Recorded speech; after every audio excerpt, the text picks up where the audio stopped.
প্রিয় শিক্ষার্থী, আসসালামু আলাইকুম রহমতুল্লাহ। আশা করি তোমরা সবাই ভালো আছো। বগুড়া ফয়জুল্লাহ উচ্চ বিদ্যালয়ের অনলাইন ক্লাসে সবাইকে আমন্ত্রণ। আজকে ষষ্ঠ শ্রেণীর ইংরেজি সেকেন্ড পেপার নিয়ে তোমাদের সঙ্গে আলোচনা করব। ইংরেজি সেকেন্ড পেপারের সিলেবাসটা অনেক বড়, এর মধ্যে থেকে বাছাই করা কয়েকটি টপিক নিয়ে তোমাদের সঙ্গে আলোচনা করছি।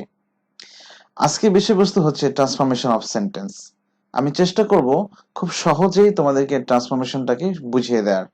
এর জন্য তোমাদেরকে যেটা করতে হবে যে সেন্টেন্স কত প্রকার, কি কি এবং কোন কোন সেন্টেন্সের ট্রান্সফরমেশন হয় এই বিষয়গুলো সম্পর্কে ক্লিয়ার ধারণা রাখা।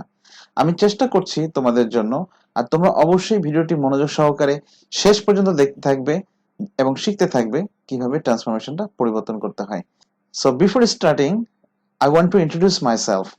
This is Masudur Rahman, assistant teacher, Bogura Faizullah উচ্চ বিদ্যালয়, Bogura. Now I am taking lesson on transformation of sentences in English grammar for class 6. So let's begin. ট্রান্সফরমেশনের প্রাথমিকভাবে আগে ধারণা থাকতে হবে যে সেন্টেন্সটা কত ধরনের। আমরা জানি সেন্টেন্স 5 ধরনের, আমরা সেন্টেন্স জানি, তবে সবগুলো সেন্টেন্সের ট্রান্সফরমেশন আমরা চেষ্টা করব যেসব সেন্টেন্সের ট্রান্সফরমেশন করা পসিবল সেগুলা। এখানে আমরা দেখব যে সেন্টেন্সটা মূলত কত ধরনের। Number 1 assertive, number 2 interrogative, number 3 imperative এবং অপটেটিভ এবং exclamatory. So there are 5 sentences. তোমরা কি জানো যে এই 5 সেন্টেন্সটাকে সহজে বাক্যে চিনতে পারবে কি করে? গ্রামার বইতে অনেকগুলো ডেফিনেশন পড়েছো, অনেক সেন্টেন্স পড়েছো, বাট বোর্ডে বা কোনো এক্সামে কোশ্চেনে তোমরা বাক্যগুলো দেখলে ধরতেই পারো না যে আসলে এই বাক্যটি কোন সেন্টেন্স। আমি চেষ্টা করব খুব সহজে বাক্যগুলোকে কিভাবে চিনতে পারা যায় তার একটা নমুনা। So let's begin. ওকে, একটু বোর্ডে খেয়াল করে দেখো যে বাক্য 5 ধরনের। একটা হচ্ছে assertive, interrogative, imperative, optative and exclamatory. এই বাক্যগুলো বাক্যে কখনোই তোমাকে জিজ্ঞেস করা হবে না যে বাক্যটা আসলে কোন বাক্য বা কি ধরনের বাক্য, বাট তোমাকে কোশ্চেন্সে বাক্যগুলো দেখে বুঝে ফেলতে হবে যে আসলে এটা অ্যাসার্টিভে আছে, এটা ইন্টারোগেটিভে আছে এবং এটা ইম্পারেটিভে আছে।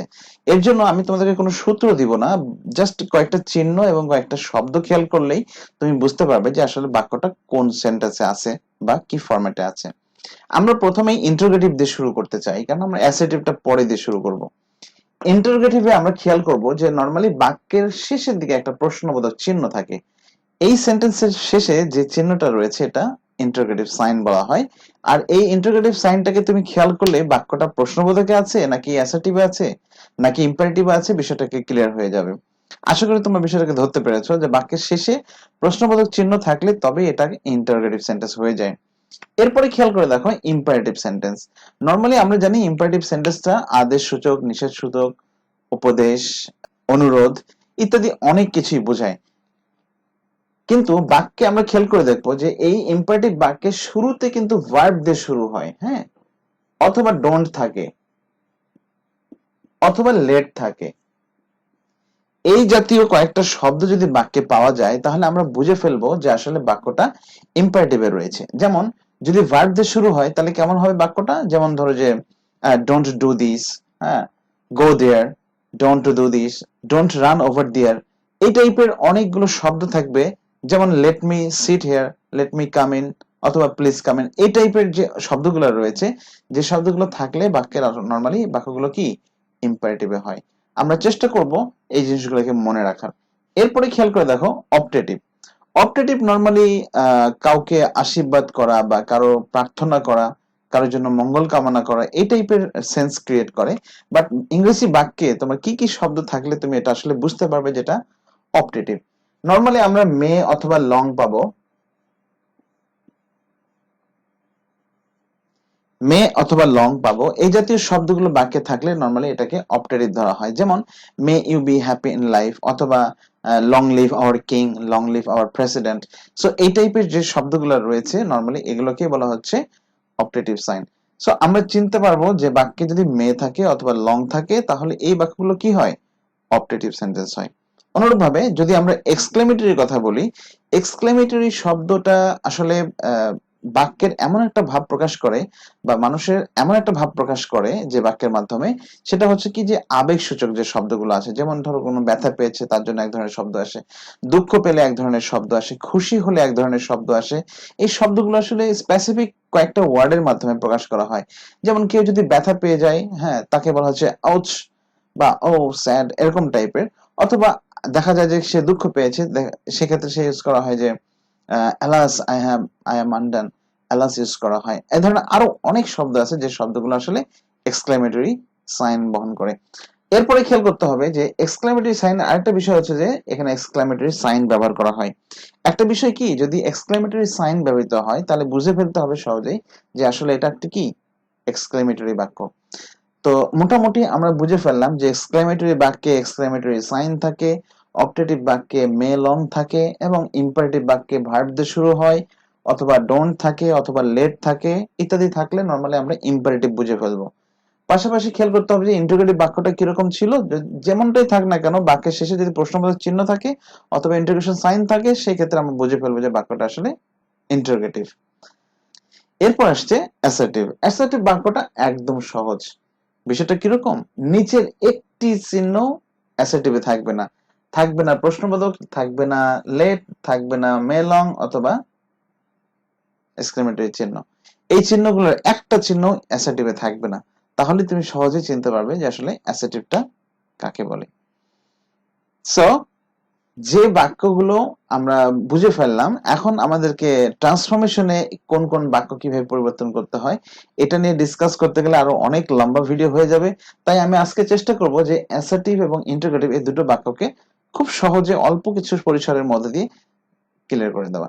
আমি চেষ্টা করব যে একটা বাক্য অ্যাসার্টিভ বাক্যকে কিভাবে আমরা ইন্টারোগেটিভ করব, সেই বাক্যটাকে আমরা পরিবর্তন করার নিয়মটা একটু শেখার চেষ্টা করব।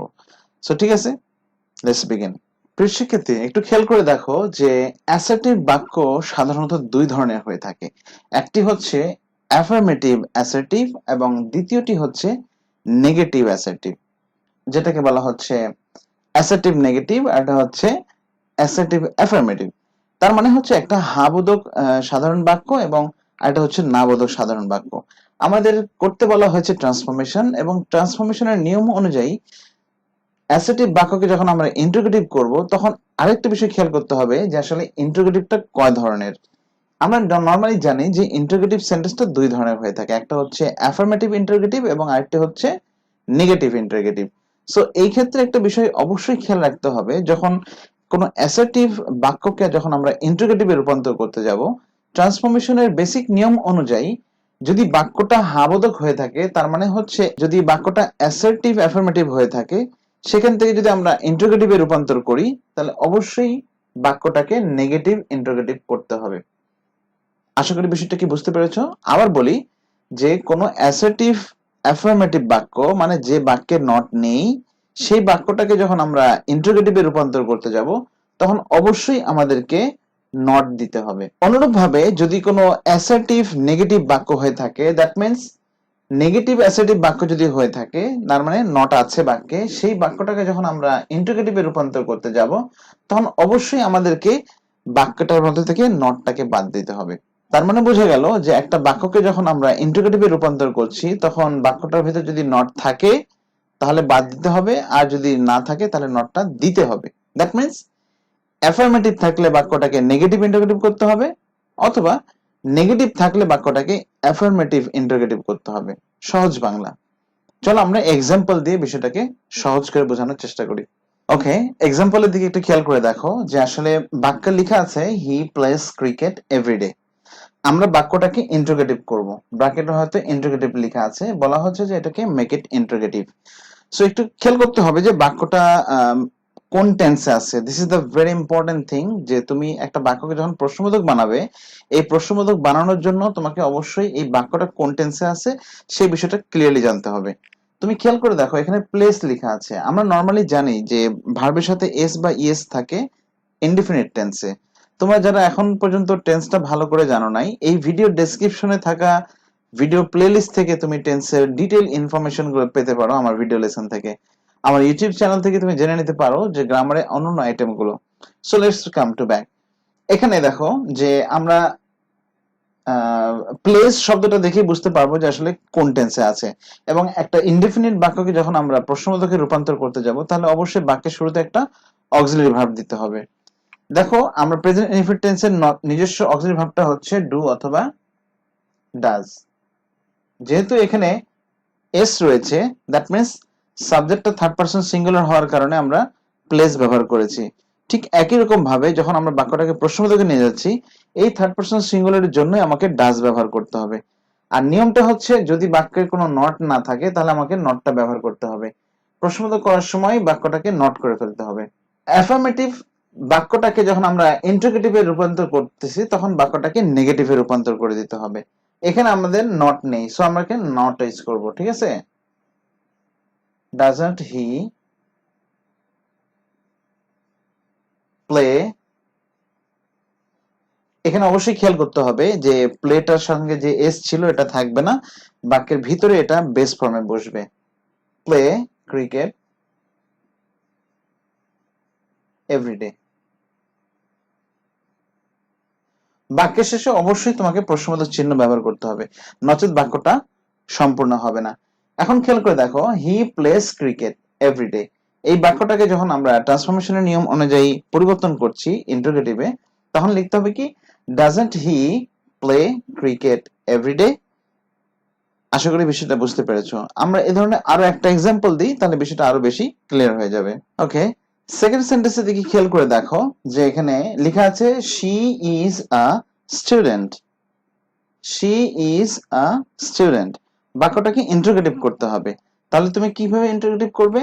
বলা হচ্ছিল যে বাক্যের প্রশ্নবোধক করার জন্য যে সাহায্যী ভার্বটা থাকবে বা যে ভার্বটা থাকবে, এটাকে বাক্যের শুরুতে নিয়ে যেতে হবে। যেমন এখানে ইজ আছে, সো আমরা ইজটাকে সামনে নিয়ে আসবো। নট নেই বাক্যে, এই জন্য আমরা এখানে নট ব্যবহার করব। নট সরাসরি আমরা লিখতে পারি, অথবা নটের সংক্ষিপ্ত রূপ আমরা ব্যবহার করতে পারি। ইজন্ট শি এ স্টুডেন্ট, প্রশ্নবোধক চিহ্ন। অবশ্যই খেয়াল করতে হবে যে বাক্যের অক্সিলারি ভার্বটা যেন সাবজেক্টের শুরুতে থাকে, এবং নটটা তুমি অক্সিলারি ভার্বের সঙ্গে রাখতে পারো। সেক্ষেত্রে মেইন ভার্বটা বেস ফর্মে থাকবে। যেহেতু এখানে ইজটাই মেইন ভার্ব বা ইজটা সাবজেক্ট ভার্ব, সেটা সামনে চলে গেছে। সো দেখো, এখানে একটু খেয়াল করে দেখো, ইজন্ট শি আ স্টুডেন্ট, যেহেতু নট ছিল না আগের বাক্যে, আমরা অবশ্যই নটটা দিয়ে করব। অনেক সময় যদি নট থাকেই বাক্যে, একটা অ্যাসেটিভ বাক্যে যদি নট থাকেই, তাহলে সেক্ষেত্রে আমরা প্রশ্নবোধক করব কিভাবে।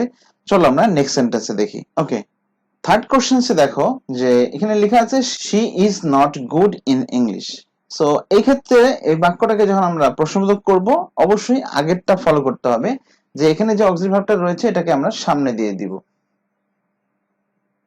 Is she good in